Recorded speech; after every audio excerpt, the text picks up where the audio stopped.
ඉතින් කොහොමද යාළුවනේ මට ගේන්න බැරි වෙච්ච කලින් වීඩියෝ කරගත්ත වීඩියෝස් එකක් එකතු කරලා හදාගත්ත වීඩියෝ එකක් තමයි මේක. මේ රැට කාපු ඉක්මනට හදන්න පුළුවන් දේසි කෑම වේලක් තමයි පෙන්නන්නේ. ඉතින් එකතු වෙලා අපිත් මේක බලමුකෝ. මේ හදන්නේ ඉස්සෙල්ලාම රයිස් එකට දාන්න ඕන මිශ්‍රණය. ඒකට මම තෙලට දානවා ඔරිගානෝ, එතකොට කරාඹු නැටි, වෙනසාල් නැටයක්, කුරුඳු පොත්තක් දැම්මත් ප්‍රශ්නයක් නැහැ. රස නියමට එනවා. කරපිංචා රම්පේ, සුදු ලුණු දාලා ඒකටම දානවා 3-5 මිරිස් කුඩු, කහ කුඩු, ලුණු ස්වල්පයක්. ඒවා ඉතින් ඔයාලගේ රස අනුව දාගන්න. ඊට පස්සේ මේක පොඩ්ඩක් ටෙම්පරාදු කරගෙන පුංචිට කපාගත්ත තක්කාලි ටික එකතු කරා නම් හරි. ඒව ටිකක් හොඳට එකට මිශ්‍ර වෙලා මැලවෙන්න දෙන්න ඕන. ඒව හොඳට මැලවෙනකොට තව දාන්න ඕනේ මම ළඟ එදා තිබ්බේ නැහැ බේ ලීෆ් එකක් දැම්මනම් හොඳයි. ඊට පස්සේ අපි දානවා මේකට තක්කාලි. කර්ඩ් තියනවා නම් ගෙදර කර්ඩ් ටිකක් ඕනනම් රස අනුව කර්ඩ් දාන්නත් පුළුවන්. මේ වීඩියෝ එකේ අපේ ගේ ඇතුලේ සද්ද නම් හොඳටම වැඩි. ඔයාලා එකකින් ගොඩක් අපහසුතාවයටපත් වුණා නම් සමා වෙන්න ඕනේ.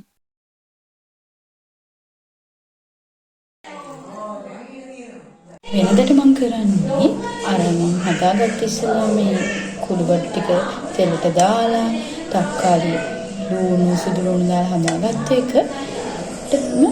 මේ කැරට් බෝංචි අර්ධකල් පුංචිට කපලා ඒවත් දානවා. ඒක මිශ්‍රණයට පස්සේ හාල් එකේ තියෙනකොට හරි රයිස් කුකර් එකට හරි මේ මිශ්‍රණي හාල් වලට කලවම් කරලා තමයි පත් එක උයාගන්නේ. ඒත් මට අද චූටි එක්කන නිදි හින්දා මම මේ අතර රයිස් කුකර් එකේ හාල් එක ඉදන්න තියලා ගියා එළවලු ටික කපලා. ඒත් මම මිශ්‍රණයේ වෙලාව ඒක හදාගන්න වෙලාවක් තියෙනවා. දැන් ඒ හින්දා මම එළවලු ටික චුට්ටක් තැම්බෙන්න තියෙනවා වතුරේ. ලිපේ තියලා මෙන්නම තම්බ ගන්න. ඒ හින්දා ඉස්සෙල්ලාම කැරට් ටික තම්බනවා. ඊට පස්සේ මම දානවා බෝංචි. බෝංචිකින් පස්සේ අපි දාමු අර්ධක.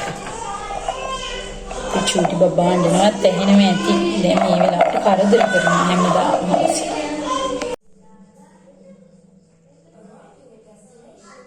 ඉස්සෙල්ලාම සුද්ධ කරගන්නකෝ.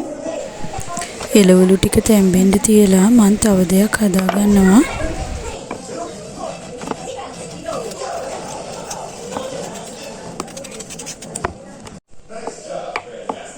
ඉතින් අපි කතා කරමුකෝ පිපිඤ්ඤා ගෙඩිය සුද්ධ කරන ගමන්. පිපිඤ්ඤා ගෙඩියෙන් අපිට කරන්න පුළුවන් ජාති ගොඩක් තියෙනවා. ඔයාලා හිතනවා ඇති මම සලාදයක් හදනවා. නෑ මම සලාදයක් නෙවෙයි හදන්නේ අද. මම හදන්නේ රයිටා එක. ඉක්මනට හදාගන්න පුළුවන් කර්ඩ් එකක් ගෙදර තියෙනවා. ඒ නිසා තමයි මම රයිටා හදන්නම් කියලා දැන් හිතුවේ. විතරක් කන්න හරි මාංශ.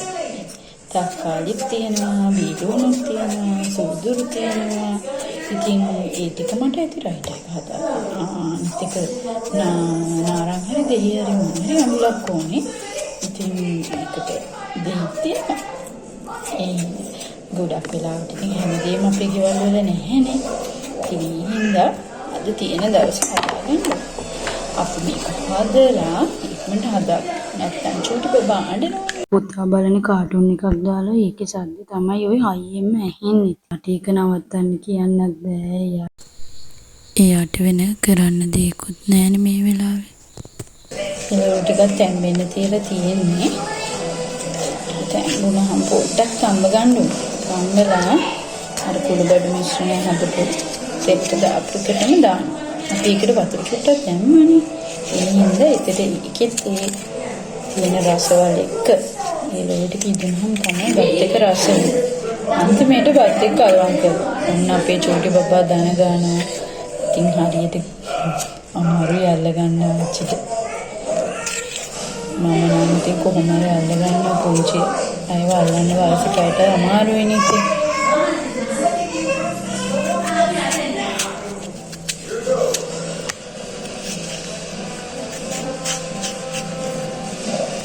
සෙල්ලම් කරන්න දාන ෆ්ලිපින් එකකුත් තියෙනවා. නමුත් අපි ඒකට පුරුදු කරගන්න. අපිට දැම්මොත් ඉඳි දැන් එතන ආයෙ සුද්ධ කරන්න වෙලා ඇයි ටික දාන්නේ තිබ්බා වෙන්නේ. අනිත් අපිට පොඩි බයක් තියෙනවා එතන මෙට්ටේ දාලා රැයට තියෙනවා. ඉතින් හැමදාම රැයට මෙට්ටේ අයින් කරන එක මට හිතෙන්නේ හරිම වාදයක්. මොකද මෙට්ටේ අයින් කරන්නේ නැතුව තමයි සතුටු වෙන්න පුළුවන් කියලා. මෙහි හරියට සාල්පියෝ පස්කෑයෝ පොඩි කන්නෝ එනවා හැකරවලු. ඉතින් සමහර සත්ත්වයන්ට අපිට කරදරයක් කරන්නේ නැතුව ඇති. නමුත් ඉතින් ඊට බයයි බබා එක කියන්නේ නැතුව හැබැයි තියන්නෙත් නෑ. එන්නත් ඉතින් අපි ඒකට පුරුදු කරගන්න. දැන් කොහොම හරි පුරුදු වෙන්න වෙනවා. මම බලනවා අනිත් අයට බලන්න බෑනේ චුටි බබා. ලොකු බබා නම් දැන් ටීවී බලනවා කොහොමද බලන්නෙම නෑ නං. ඒ ටීවී එක දාලා තියන්න එපා. දැන් ටීවී එක ඇහෙන්නේ. ඒකත් ලෙඩක් තමයි. එයා බලන්නේ දැන් එක කාටුන්. ඒක එනකම් එයා උඹේ ටීවී එක දාගෙන ඉන්නවා. අර ටික තැම්බෙන්න තිබ්බා. දැන් අපි මේකට එකතු කරනවා. දැන් රයිටර් එක හදන්න පොඩියට කපාගත්ත පිපිඤ්ඤා එකට මම ලුණු පොඩියට කපලා තියෙන ටික එකතු කරනවා. ඊට පස්සේ බීලුණු තමයි ගන්න. ඊට පස්සේ තක්කාලි ටික දානවා.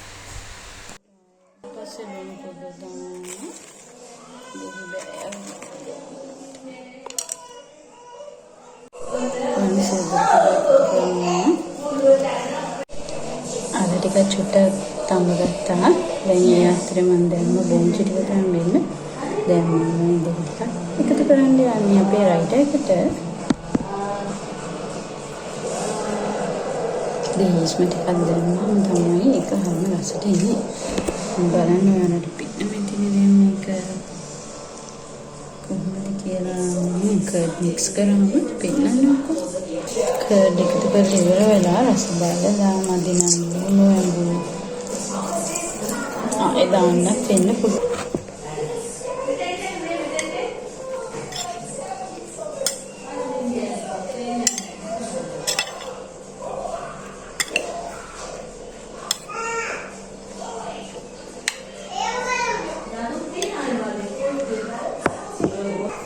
තෙලෙත් ඉතින් තැම්බෙන හින්දා ගොඩක් වෙලා බොන්චි තම්බන්න අවශ්‍ය වෙන එකක් නැහැ.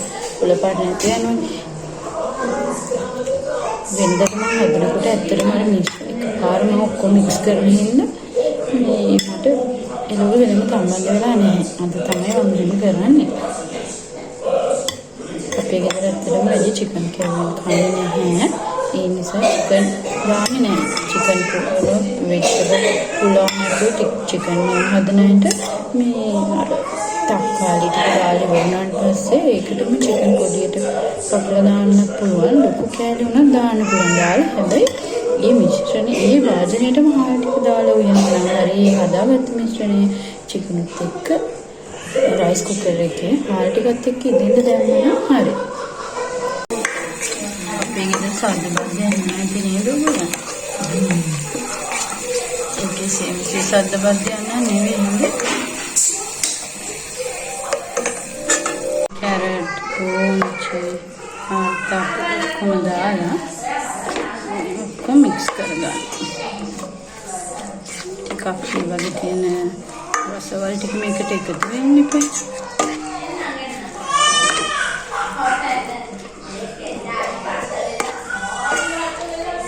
චුට්ටක් දාලා තව ටිකක් වෙලා මේක ඉදෙන්න තිබ්බනම් හරි. එතකොට මේ ඔක්කොම අල්ලගන්න. දැන් ඉතින් මේ වෙලාවට තමයි ලුණු ඇඹුල් බලන්න ඕනේ මේක. ගොඩක් වෙලාවට මේ වගේ දේවල් හදනකොට අපේ ගෙදර වැඩි මිරිස් දාන්නේ නැහැ. මොකද තුන් පහ මිරිස් අඩුවෙන් දාන්නේ. චූටි පුතාටත් මේ රයිස් එකමයි දෙන්නේ අපි. අස බලලා මම මේ ටික එකතු කරලා වතුර ටිකත් එකතු කරන්නම් කියන. ඔන්න දැන් බත් ටිකත් මික්ස් කරලා ඉවරයි. බිත්තර බැද්ද හැමෝටම. එතකොට මගේ රයිටර් එකත් පෙන්නන්න. චූටි බබායිලයි ලොකු බබායි ඔක්කොම කුස්සියට රිංගගෙන හරි අමාරුයි මේ ටිකත් කරගන්න.